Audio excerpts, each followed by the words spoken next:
From the world of politics to the world of business, this is Balance of Power.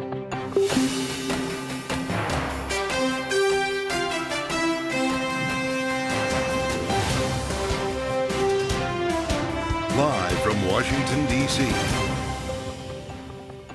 From Bloomberg's Washington, D.C. studios to our TV and radio audiences worldwide, welcome to Balance of Power. I'm Caitlin Lyons. Donald Trump is hit with a new superseding indictment in the 2020 election interference case here in Washington after the Supreme Court's decision on his immunity for official acts. We'll discuss what it means with former Watergate prosecutor Nick Akerman. Meantime, Trump confirms he will debate Kamala Harris on ABC on September 10th with the same rules as June's CNN debate against Joe Biden, as both campaigns put emphasis on the economy in new ads and swing state visits. We'll have more with economist Kathryn Edwards. And our other guest this hour, former Ambassador James Jeffrey and former NASA astronaut and International Space Station commander Leroy Chiao. So it'll be a busy hour, but we begin this evening with developing news as we come to air. Special Counsel Jack Smith filing a new superseding indictment against former President Trump in the 2020 election interference case. Bloomberg's Sara Forden, who leads our legal coverage here in D.C., is joining us now. So, Sara, these are the exact same 4 counts with which Donald Trump was initially charged. What's different here? So what's happened is Jack Smith has stripped out many of the allegations that involved so-called official acts. This is following the Supreme Court's ruling on whether or not a president is immune from charges while in office. So he's taken out some allegations about his conversations with the Justice Department. And specifically, he stripped out allegations involving one of the 6 unindicted co-conspirators, who was Jeffrey Clark, who was a senior Justice Department official at the time.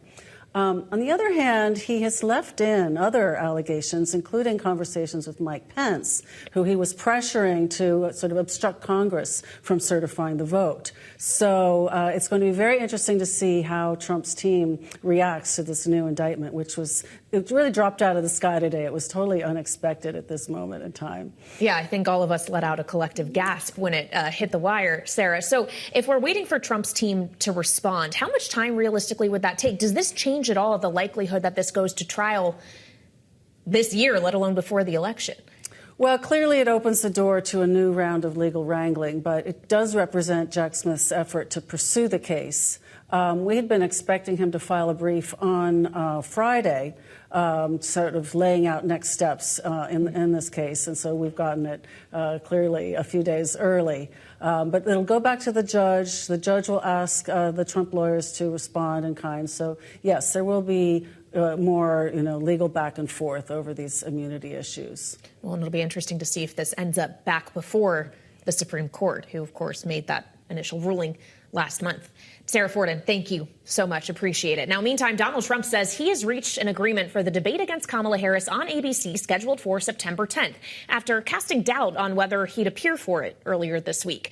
In a posting on True Social this afternoon, the former president said, in part, I have reached an agreement with the radical left Democrats for a debate with Comrade Kamala Harris. It will be broadcast live on ABC Fake News. He says by far the nastiest and most unfair newscaster in the business, saying that the rules will be the same as the last CNN debate. It will be stand-up and candidates cannot bring notes or cheat sheets. He also said he's been given assurance by ABC that it will be fair and equitable and that neither side will be given the questions in advance. For more on this, Bloomberg's Michael Shepard is joining me here in studio. So, Mike, obviously we've had a bit of a back and forth over the mic issue in recent days as well, not just whether or not Donald Trump was going to show up, but whether each of them would have the liberty to talk when it is not their turn to do so. By him saying it's the same rules as CNN, are we to believe that the mics will indeed be shut off as they were back in June? Well, I think we need to hear from the other 2 parties in this, of course, ABC News and the Harris campaign. And maybe this will put an end to the debate about the debate. Will it proceed? Trump seems to say now we will go ahead. And 2, the terms. In the end, the most important thing, setting the rules aside, is what the 2 candidates will say to each other about the issues at hand. Most importantly, the economy. But there are a lot of other key matters on the agenda, as we know, and we've talked about in this space. Well, certainly Kamala Harris is not waiting to get on the debate stage to take that economy message to the swing state. She released a new ad that's beginning to run today in some of those battlegrounds focused on the economy and the middle class. Take a listen to part of it. I will be laser focused on creating opportunities for the middle class that advance their economic security, stability, and dignity. If you want to know who someone cares about, look who they fight for. Donald Trump fights for billionaires and large corporations. I will fight to give money back to working and middle-class Americans. So these, once again, Mike, are kind of broad ideas about fighting for the middle class, targeting housing and price gouging. We saw her outline a lot of this in North Carolina earlier this month. Still lacking on a few specifics, though. Understandably, they are building the plane as they're trying to fly it with so little time. For those keeping count at home, 69 days until Election Day. So they really don't have much time to pull together an economic plan, a full economic plan, so soon after ascending to the top of the ticket. But they have already made clear a few key points. And one of them, of course, is this housing-focused plan. And that addresses one of the key concerns among core Democratic constituencies. They're worried about younger voters, they're worried about racial minorities, and they're worried about people who are renting. And this is a set of voters that they really want to try to motivate to get out there and show that they are on their side. The Harris campaign has promised to take steps, if she's elected, to add as many as 3 million new housing, including rental units across the country. It would include a $25,000 tax credit for first-time home buyers and as much as $40 billion in new construction innovation funding. Where all that money would come from, again, it goes back to what you were saying about specifics. There's a lot we still don't know. And these plans are going to start taking shape over the next 2 weeks or so as we head into the debate. All right, Bloomberg's Michael Shepard, thank you so much. And we do have a bit of news related to Vice President Kamala Harris, who had said she wanted an interview scheduled before the month of August was out with a major network. CNN just announcing that both Harris and her running mate Tim Walz will exclusively join Dana Bash for their first joint interview since accepting the nomination. It will air Thursday night, August 29th at 9 p.m. Eastern Time. Now, turning overseas, Israeli forces rescued a 52-year-old male hostage today from a Hamas tunnel in Gaza. Israeli military spokesman Daniel Hagari spoke about that mission. During a complex rescue mission, Qaid Farhan al-Qadi from the Bedouin community of Rat, who was kidnapped from Israel by Hamas terrorists during their massacre on October 7th, has been rescued. He is alive. He is back home in Israel. Bloomberg's Courtney McBride joins me now for more. So, Courtney, obviously this is great news for this hostage, for his family. He has 11 children, but there are still more than 100 hostages being held in Gaza. Is there any tangible proof at this point that negotiations for a wider hostage deal to bring those people home are going much of anywhere at all? Well, at this point, I mean, we certainly welcome this rare bright spot in the release or the rescue of this hostage. But the talks that have been going on for months to secure a ceasefire and the release of additional hostages do not seem to have advanced further in the recent days. Well, and we understand that they'll be resuming once again in Cairo. You, of course, have recently been to the Middle East with Antony Blinken. Courtney, is there a sense that the administration is presenting false hope or optimism, or do they really believe they keep getting close to a deal and then all of a sudden one of the parties says not so fast? Well, the message from the administration certainly continues to be that they are as close as they have ever been, but that there remain gaps to narrow. The U.S. provided this bridging proposal that is meant to address some of the concerns raised by both the Israeli government and Hamas.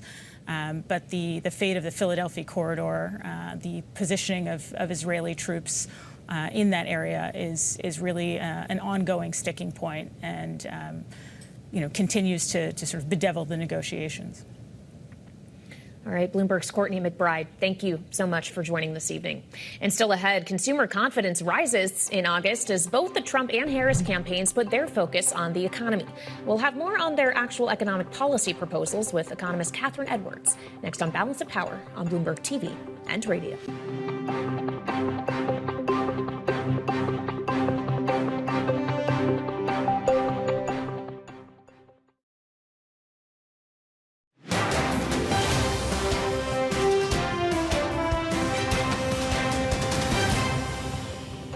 For most of my childhood, we were renters.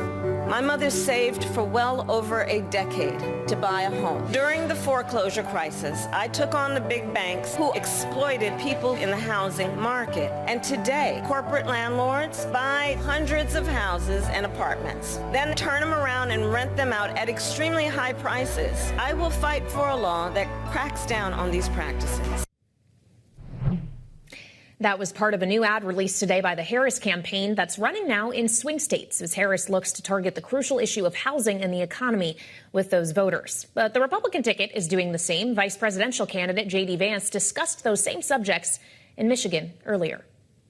It's too hard to build things in this country. Now, partially that's because energy is too expensive, so let's bring down the cost of energy. But partially that's because our regulatory environment, especially when it comes to building housing, is just insane, right? People want homes. Builders want to build homes. You should have a government that enables that as opposed to thwarts it.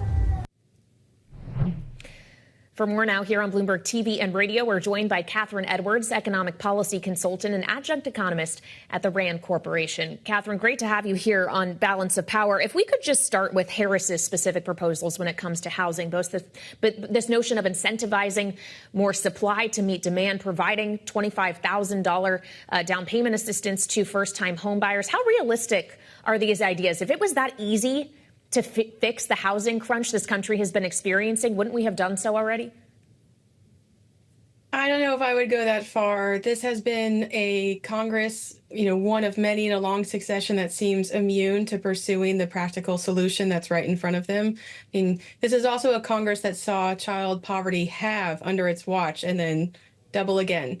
So to say that the obvious solution would have been, enacted already is a big stretch for how unproductive Congress has been for the past 15 years. However, your question about whether or not this is a practical solution, I think the policy has to meet two needs in terms of being successful as economic policy. It has to meet the, sentiment of people where they are, and it has to fix the problem. And that can be a very difficult line to walk because Americans are convinced that the reason why they have home prices is because investors are buying up almost all of the existing housing stock. That actual effect on prices is limited, but it's something that Americans want to see action on. And I can understand, pursuing that policy, even if it wouldn't necessarily change the housing market, if it would change how people felt about the housing market. So what about the kind of policy ideas we just heard J.D. Vance talking about? This idea, and we've heard it from Donald Trump as well, if you want to fix higher prices, drill, baby, drill. It's about unlocking energy specifically, even though we do know right now the U.S. is pumping a record amount of oil and gas. What would that actually solve, Kathryn? Do you see a through line from energy into housing? Not as obvious as he's making it to be. I think that housing suffers from an array of issues related to financing at the start, how materials have been hit by the inflation crisis. Sometimes I've heard people speak more clearly about the effect of the housing crisis 15 years ago and how that has had, a generational effect on the production of housing in the U.S. because it doesn't turn on a dime. I mean, deciding to invest and build in homes is a pretty long process. So I don't know if just energy costs would come down to a clear problem. I mean, we have it in we have not enough supply of housing. How short we are really depends on who you ask. And the solution, I think, comes from, in part, building more housing, in part, extending the life of certain housing.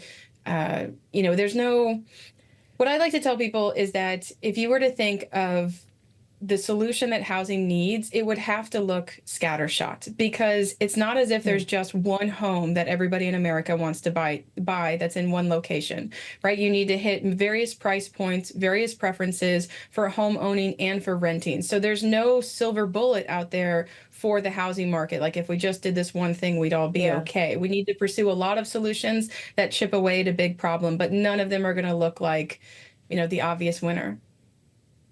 And Kathryn, finally, if we could just widen out beyond housing to end here.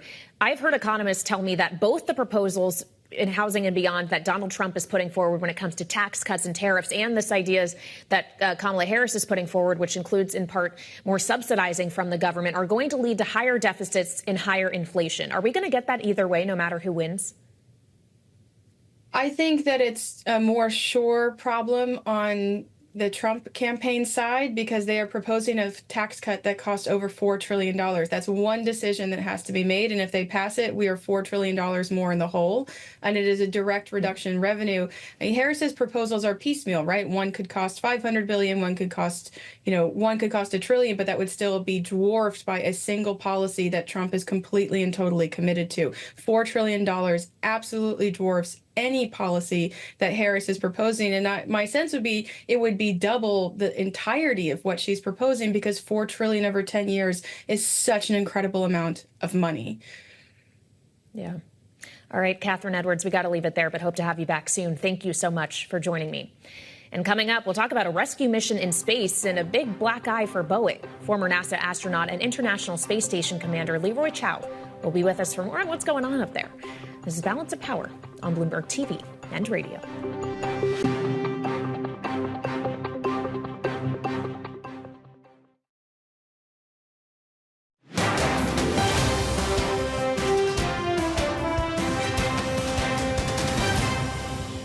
Now that Space Force is up and running, I agree with your leadership. You want this very badly, but I agree that the time has come to create a Space National Guard as the primary combat reserve of the U.S. Space Force. Former President Donald Trump yesterday in Michigan talking about creating a Space National Guard if reelected. For more, joining us now on Balance of Power on Bloomberg TV and radio is former NASA astronaut and ISS Commander Leroy Chiao. Commander Chiao, welcome to Bloomberg. It's great to have you. What exactly would a Space National Guard do? Do we have an immediate need for this? Well, some years ago, when the Space Force was created, there was a little bit of question, certainly in my mind, too, as to, well, is something not working with Air Force's Space Command that we need to create a separate, Space Force? And, well, anyway, it did happen, obviously, and it seems to be working fine. As far as the National Guard goes, well, I think it would be analogous to the way we have an Air National Guard and also an Army National Guard. And so it would make sense now that we've created a Space Force to go ahead and parallel the functions that the Air and the Army National Guards provide, the same kind of complementary support that they provide for those services would also apply to the Space Force. I do wonder about recruitment for something like this, especially given some of the issues that those who are currently up in outer space are experiencing, specifically 2 astronauts who, of course, went to the International Space Station on a Boeing Starliner thinking they were going to be up there for about a week. They're now not going to come home until February, and they're not doing it on a Boeing spacecraft. SpaceX is going to have to be the ones to bring them home. What is your take, sir, on what exactly happened here and the idea that SpaceX is the one that's having to pick up Boeing's pieces here? Well, sure. A number of years ago, approximately 10 years ago, Boeing and SpaceX were given contracts to provide or to help them develop these spacecraft so that they could provide services for bringing astronauts to and from the ISS. And in fact, Boeing's contract was not quite twice as much, but it was close to twice as much as SpaceX got. Back then, Boeing was seen as, hey, they're the big boys. They're the ones that can do it. They're going to be more expensive. We like SpaceX, but they're a little bit of an unknown quantity. As it turns out, SpaceX has been flying now astronauts to and from ISS for around 4 years. And so Starliners had a bunch of technical problems, programmatic problems, cost overruns. Boeing is about $1.6 billion out of their own money. These were fixed price contracts. And now it's suffering technical problems on orbit.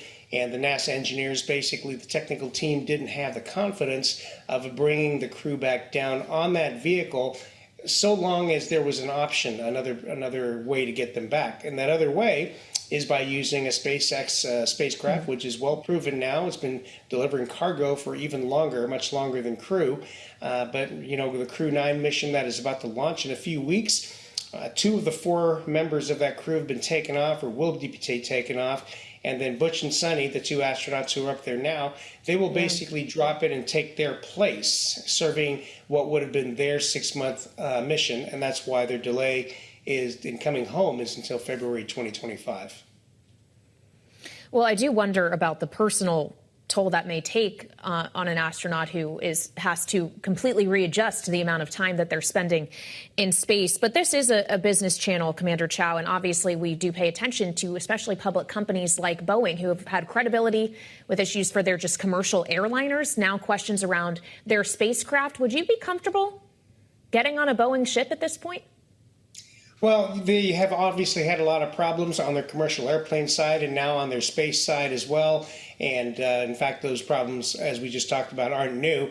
But they've also just recently got a new CEO, and this person has been tasked with changing the culture back to the way Boeing used to be. Boeing used to be an engineering-led company. Safety was the top priority, and they built the best, commercial airplanes in the world back then, not that long ago. And also, they built, they were very busy in the space, both the civil and the military space businesses as well. And so, hopefully, this person will be able to affect those kinds of changes and culturally bring Boeing back from to more of an engineering-led company rather than what they've become, which was a bottom-line-led company. So, I think they can do it. It's obviously not easy to change the culture of a large organization, but it's obviously veered off, in the wrong direction. And so we'll see if they can bring it back. And finally, sir, we just have about 90 seconds left. But on the other side of this, SpaceX, of course, not just bringing those astronauts home, but getting ready as soon as tomorrow to launch the Polaris Dawn mission, in which we could see the first ever commercial spacewalk happen. Commander Chiao, do private citizens have any business walking in space? Well, I'll tell you, it did raise some eyebrows. My specialty at NASA was doing spacewalks. I did 6, 4 in American, 2 in Russian suits to help build the station. So, but on the other hand, I know the folks at SpaceX. I know they take safety very seriously. Technically, they're excellent. So I have every confidence that this will go off okay. Nonetheless, as you pointed out, having a non-professional crew do this with a new spacesuit and bringing the ship down to vacuum in order to do it does entail additional risk. But as I said, I know SpaceX. I know the folks there, and I have good confidence that they'll be able to get it done. Well, and it's great to hear from someone who has some experience with spacewalks himself. Commander Leroy Chiao, thank you so much for joining us this evening, sir. Appreciate your time. And coming up, we'll turn to the Middle East as ceasefire talks are set to continue this week after Israel rescued one hostage being held by Hamas in Gaza today. We'll be joined for more by former Ambassador James Jeffrey, now at the Wilson Center, next on Balance of Power on Bloomberg TV and radio.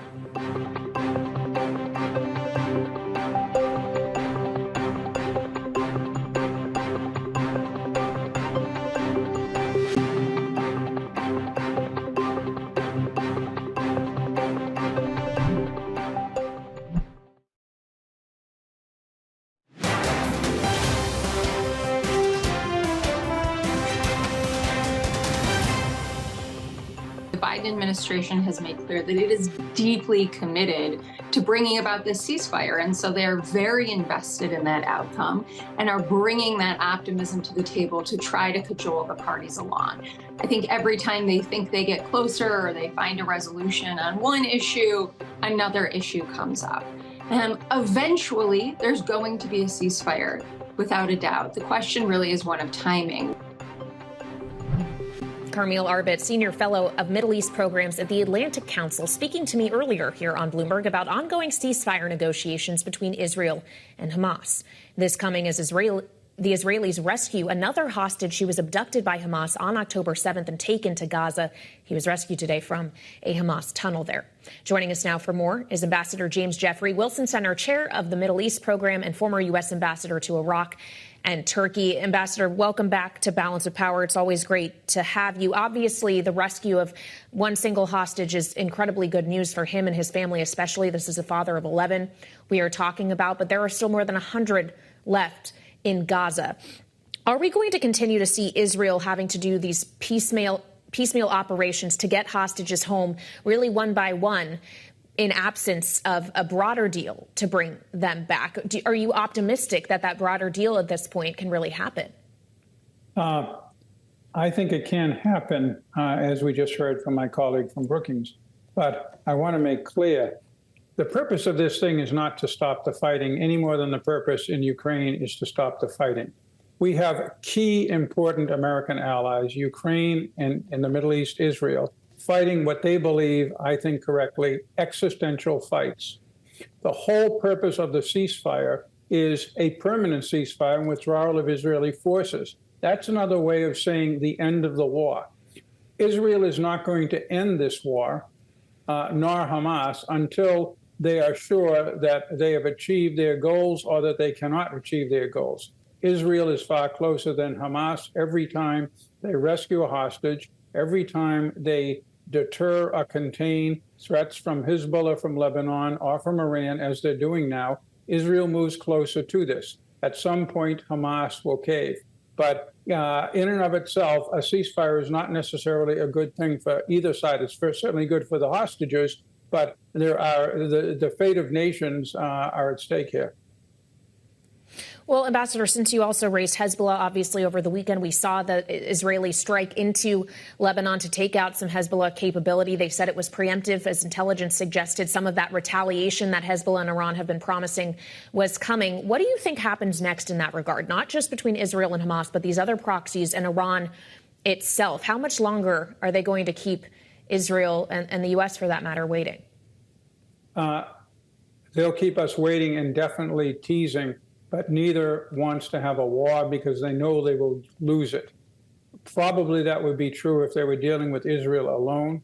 But President Biden, to his credit, has made clear that the United States Air Force and Navy will be in on the fight. And there's no way that they can sustain themselves against that. This is a game changer in the whole Middle East. Over 20 years of Iranian advancement. That's the larger picture within which the fighting in Gaza is taking place. Well, and it is this wider picture that we have to keep tabs on. To what extent do you think the ongoing ceasefire talks, knowing that these parties are all at the table, is actually acting as a restraint on Iran and Hezbollah and the other proxies' actions here? Are they waiting to see if there is a tangible outcome of these negotiations? I don't think so. I think they're not attacking because I think it's the reverse. If they could credibly threaten Israel or actually credibly do serious damage to Israel, that would encourage their outcome of Gaza, which is not a ceasefire per se, but a Hamas victory in a ceasefire. But they're not capable of doing that. So I think that they are deterred. They don't particularly want a ceasefire if that means an Israeli victory and the defeat of one of Iran's major proxies, Hamas. But they don't know how to influence this. They're frustrated. And that's in a way good because it's keeping them from acting. Ambassador, it's also noteworthy that this week we are marking 3 years since the U.S. withdrawal from Afghanistan in August of 2021. It's something Donald Trump has been calling attention to on the campaign trail this week. We've seen him and other Republicans arguing that that chaotic withdrawal actually has contributed to what has happened in terms of geopolitical conflict over the last 3 years, including what's going on in the Middle East right now. I asked Jennifer Kavanaugh, Senior Fellow and Director of Military Analysis at Defense Priorities, about that on this program yesterday. This is what she told me, and I'll have you respond. There's just really no evidence that links the withdrawal from Afghanistan to any of the conflicts that we've seen broken out since then, either in Ukraine or in the Middle East. It hasn't really damaged U.S. relationships with any of its European or Asian allies or partners. It didn't really have any ramifications in the Middle East. Ambassador, do you share that view? I do not share the view that there's a direct correlation, which I think some people in the political arena in America today are making. That is, Russia struck in Ukraine, Hamas and Iran against Israel because we pulled out of Afghanistan. The pullout from Afghanistan was the correct policy, initiated by the Trump administration when I was in it and executed by the Biden administration. The execution was terrible, a huge flaw, and a huge blow to the Biden administration it never recovered from. But the problem is, and I'm old enough to remember Vietnam, I was there on the ground in the ceasefire in 1973. The point is, in the world we live in, based upon American-led collective security, every time we withdraw from any place, it encourages our foes to think that we will not be as determined as I think the Biden administration has shown both in Ukraine and in Gaza. That doesn't mean that when it's time to go, you shouldn't go. You can't tell young American men and women to die for a principle so that people will think that we're tough. But you have to handle it well. Again, aside from the way that the withdrawal took place, I support and supported then the Afghan withdrawal. But foreign affairs and running a global collective security system isn't for sissies. It's a very, very tough job. And there are always these accusations. There's a bit of truth in all of them. All right, Ambassador, really appreciate your insight. Thank you so much for joining. That's James Jeffrey Wilson Center, chair of the Middle East Program and former U.S. ambassador to Iraq and Turkey. Coming up, new developments in former President Donald Trump's legal battles. We'll be joined by Nick Akerman, former U.S. assistant U.S. attorney, that is. That's next on Balance of Power on Bloomberg TV and radio.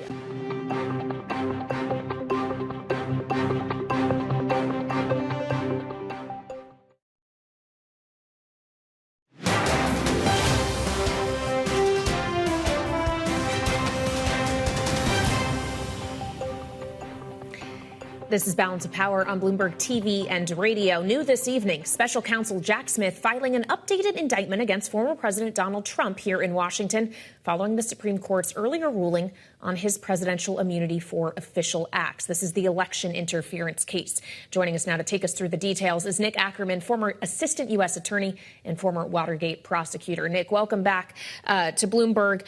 So this superseding indictment has the same defendant. It has the same 4 counts with which Donald Trump was charged initially. So what actually is different about this? What matters here? Well, there's a number of things that are different. First of all, there are no longer 6 unindicted co-conspirators.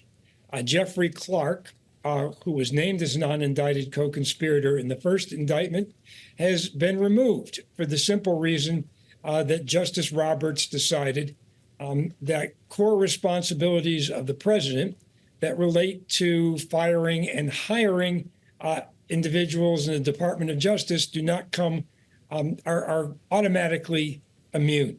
So therefore, what the government has done here is rather than take the initial indictment and mark it up before the judge, because Judge Chutkan has to decide which acts that are charged in here were official acts or which were unofficial acts. Official acts would presumably be immune.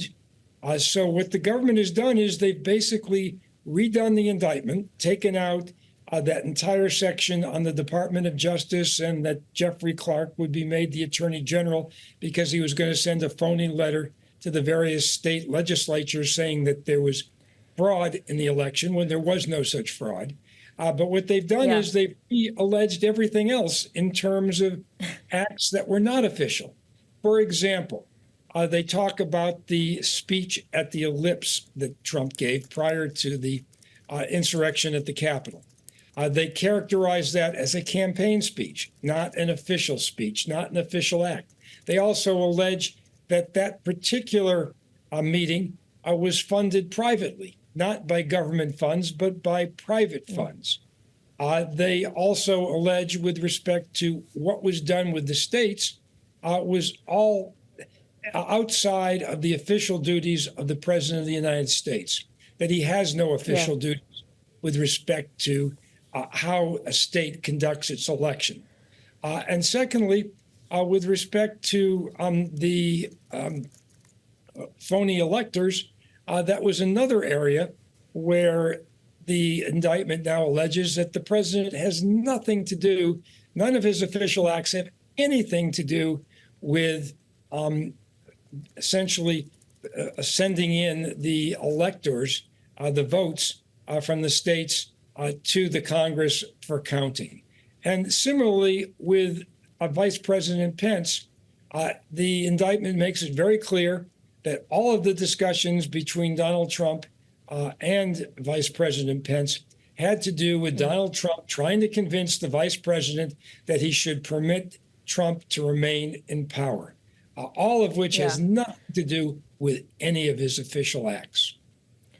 Okay, so all of that said, Nick, What does this actually change in terms of the timeline of the trial? It may save Tanya Chutkan from having to delineate what is official and unofficial, but does this actually mean she's going to get to hear this case and a jury will be seated in the courtroom any sooner than it would have been otherwise? I don't think so. First of all, there's going to be argument over this. Obviously, Trump's lawyers are going to try and claim that some of these things are official acts. For example, there's one part in there about Twitter where Trump is alleged to have spread the lies about election interference and election fraud on Twitter. But the indictment is clear that Trump used Twitter both for official business and for unofficial business, and that the lies he spread about election fraud were unofficial. Those are the kinds of things that are going to be argued. Judge Chutkan is going to have to hear that argument. There's going to be papers submitted. All of that will wind up in an opinion by Judge Chutkan, which I'm totally convinced that she's going to basically go along with what the government has in this indictment. But then Trump still has the right to appeal that up to the Supreme Court again. So none of this. Nick, just on that point, is that where all this goes? It just goes back to the same justices who ruled on his official immunity in the first place? That's right. They can appeal this back up to the Supreme Court again. So that's why this case is not going to trial before the election, and it's probably not going to be going to trial until sometime next year. All right, Nick, as always, we appreciate you hopping on here and explaining things for us. Former Assistant U.S. Attorney, former Watergate prosecutor Nick Akerman, thank you. And coming up, we'll continue the conversation and its political implications with our political panel. That's next on Balance of Power on Bloomberg TV and radio.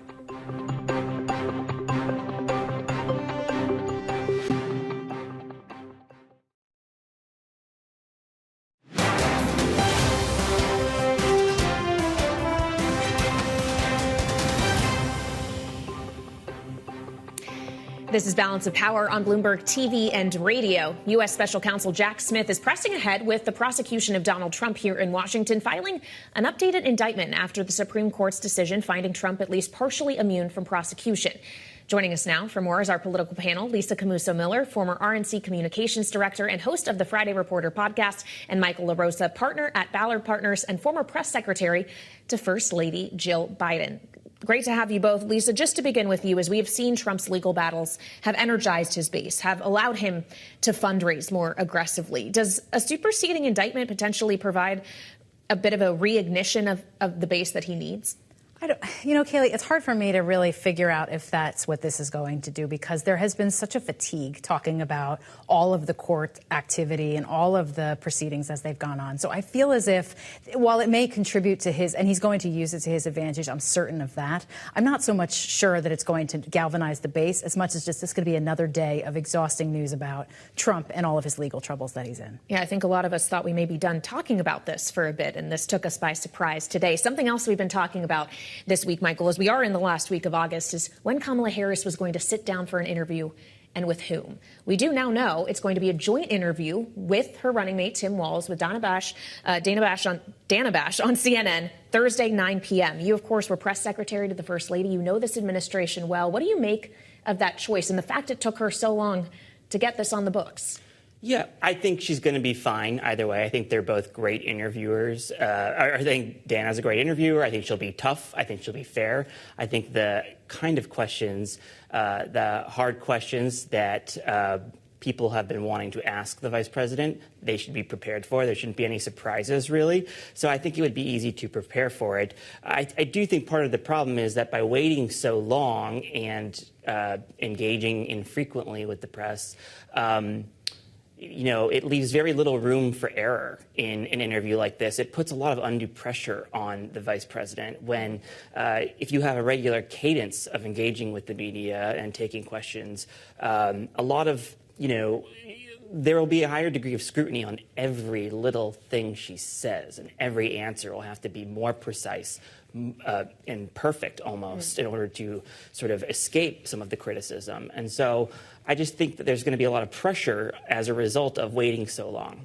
Well, and of course, because of the amount of time we've waited, this brings us relatively close, like 10 days out by the time this interview airs, to the debate which Donald Trump today says that, yes, he has agreed to. Same rules as CNN, he argues. We'll see if the Harris campaign reaffirms that. But is that a liability, potentially, this interview happening so close to having to share a stage with Donald Trump, or the fact that the debates happening in such quick succession provide her an opportunity to correct any missteps that might happen in the interview? Both. I mean, I think there's, unfortunately, because there's one big interview, it could force them to have to do more interviews before the debate in order to provide clarity to anything she says. Of course, if she does well, it will continue to amplify the pressure on her going into the debate as well, because it's not just any debate. It's a debate against Donald Trump. Yeah. And that is a very distinct chore for any politician. Ask any of the Republicans who had debate him in 2016. It's not a typical debate, as President Biden understands. I was going to say, you could ask Joe Biden about that as well. Of course, when Biden debated Trump in June on CNN, there were very specific rules. No live audience, mics muted when it was not the candidate's turn to speak. We understood the Harris campaign wanted to change some of that. They wanted the mics live the whole time. But Donald Trump says the same rules apply. Who would benefit, assuming that is the case? Does this work in Donald Trump's favor? Because certainly it did in June against Joe Biden. Oh, I think that I'm not necessarily sure that the mics being off were what worked in Donald Trump's favor in that debate. I think it was just the Biden's performance, President Biden's performance. Also, too, I think that this actually benefits the moderator more than anyone else, that they can then mute the voices of those that are speaking to ask the following question. And that, I think, to me, as a viewer, someone watching the back and forth, I think also, too, provides a better discussion, a better dialogue. But I think Michael makes a great point. A debate with Donald Trump is not like a traditional debate. It's going to be a show to be seen. And I do think she is a very disciplined communicator. I think that whether the mics are on or off, I do think she goes into a debate with the advantage, because if he bullies her, if he is outrageous, as we expect, and undisciplined, as we expect, she will benefit by just merely showing up. And if he performs in a more disciplined fashion, like he did with President Biden, I think she will probably get the better of him on substance. So I just think that she's in a good position either way. But it's fun to see them taunt the Trump campaign. Well, and I think we'll have some fun watching it on September 10th, certainly. Something else we are watching today is news from the Trump campaign that they have decided who's going to be the co-chairs of their transition team. Two former Democrats, RFK Jr., who just abandoned his presidential campaign or suspended it and endorsed Trump, and former Congresswoman Tulsi Gabbard. Lisa, what do you make of that? I wish I knew. I mean, I think more than anything, the RFK Jr. piece that makes a ton of sense. I think the Tulsi Gabbard piece is maybe their nod to the fact that they have good relationships with female elected officials that aren't necessarily Republican. I'm not so sure what that calculus is. This is the transition too, so there's so much more that has to happen before we get to the transition. But you and I well know that a transition starts now, right? And those are two people that are going to be making choices. Don't forget, though, that Donald Trump once put former Governor Chris Christie in charge of the transition and then fired him.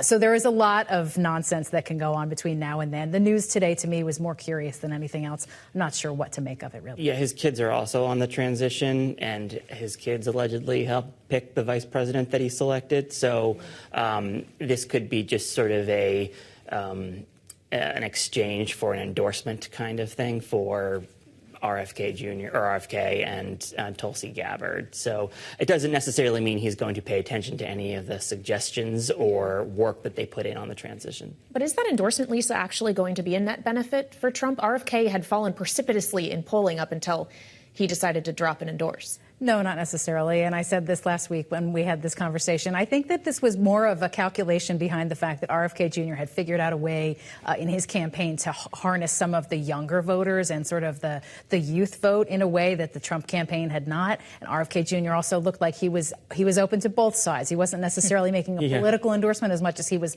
looking for his best opportunity, and his opportunity was offered through the Trump campaign.